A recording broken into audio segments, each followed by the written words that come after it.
میرا قیام پنسلوانیا کے شہر کینٹ اسکوائر میں تھا۔ مجھے وہاں پر ایک آمین میں مدعو کیا گیا۔ میں اپنی بیٹی سعدیہ کے ساتھ وہاں پہنچی تو تقریباً سارا گھر مہمانوں سے بھرا ہوا تھا۔ بہت ساری خواتین نے حجاب لیے ہوئے تھے۔ بشریٰ ایک ڈاکٹر کی اہلیہ ہیں اور امریکہ میں آ کر وہ سچی اور پکی مسلمان ہو گئی تھی۔ اس نے اپنے بچوں کی تربیت بالکل پاکستانی لحاظ سے کی تھی، بلکہ یوں کہنا ضروری سمجھتی ہوں کہ پاکستان سے بھی بہتر۔ تینوں بچوں کو باقاعدگی کے ساتھ قرآن پڑھوایا۔ یہ اس کا سب سے چھوٹا بیٹا تھا۔ اس کی عمر 10 سال کی تھی اور وہ سورۃ رحمان کی تلاوت کر رہا تھا۔ مہمان بڑی خاموشی کے ساتھ اس کی تلاوت سن رہے تھے۔ اختتام کے بعد میں نے بشریٰ کو مبارکباد دی اور کہا، میں حیران ہوں کہ امریکہ جیسے ملک میں رہ کر تم نے اپنے بچوں کی اتنی اچھی تربیت کی ہے۔ دنیاوی تعلیم کے ساتھ ساتھ تم نے ان کو اسلام سے بھی آگاہی کروا دی ہے۔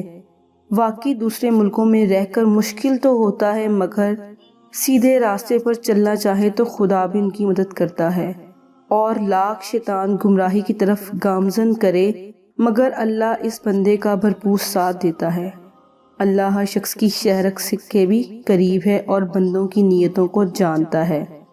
وہ میری باتوں سے محظوظ ہو رہی تھی۔ میں نے اس سے پوچھا، کیا تم شروع سے ہی عبایا پہنتی تھی؟ تو میری بات کا جواب دیتے ہوئے گویا ہوئی، میں شادی سے پہلے بہت ہی فیشنیبل تھی، بغیر بازو کے قمیص پہنتی تھی۔ شادی کے بعد میاں کے ساتھ امریکہ آ گئی تھی، کیونکہ میرے میاں ڈاکٹری کا کورس کرنے کے لیے آئے تھے اور مجھے بھی ساتھ آنا پڑا۔ ریسیڈنسی کے بعد ان کو یہاں ہسپتال میں ملازمت مل گئی اور میں نے فرصت کے وقت آن لائن فرحت ہاشمی کا درس سننا شروع کیا۔ ان کی باتیں میرے دل پر اتنی اثر کر گئیں اور میں نے تہیہ کر لیا کہ بچوں کو اسلامی تعلیم ضرور دلواؤں گی، اور میں نے حجاب لینا شروع کر دیا۔ میری میاں کو کوئی اعتراض نہیں تھا اور خدا نے میری مدد کی۔ بچے بڑے شوق سے قرآن پڑھنے لگے۔ آج وہ ماشاءاللہ تینوں قرآن پڑھ چکے ہیں اور ساتھ ساتھ یہاں کی تعلیم بھی حاصل کر رہے ہیں۔ اب اللہ سے التجا کرتی ہوں کہ آئندہ زندگی میں صراط مستقیم پر چلیں۔ اس کی بات سے میں نے جواب دیا، انشاءاللہ خدا تمہاری مدد کرے گا۔ پھر وہ دوسرے مہمانوں کے پاس چلی گئی۔ مجھے احساس ہو رہا تھا دنیا میں آپ کہیں بھی چلے جائیں اور اگر محنت اور لگن کے ساتھ کوئی بھی کام شروع کریں تو خدا ضرور مدد کرتا ہے۔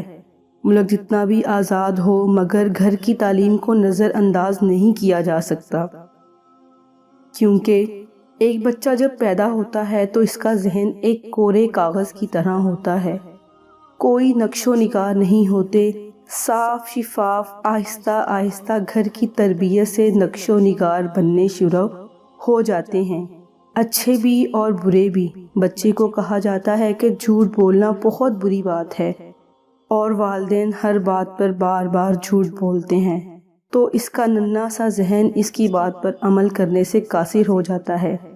بچے کو تعلیم دی نہیں جاتی بلکہ وہ اپنے گھر کے ماحول سے تعلیم حاصل کر لیتا ہے، اچھی بھی اور بری بھی۔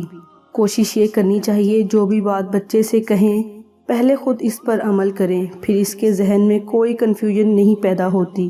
نیک اولاد بڑی ہو جاتی ہے تو والدین سکھ کا سانس لیتے ہیں، اور خدا نخواستہ اگر تربیت میں کمی رہ جائے تو والدین کو بڑھاپے میں بہت سی تکلیفوں کا سامنا کرنا پڑتا ہے۔ آخر میں یہ ضرور کہوں گی کہ خدا را اپنے بچوں کو اچھی تربیت دیں تاکہ وہ اپنے والدین اور ملک کا نام روشن کر سکیں۔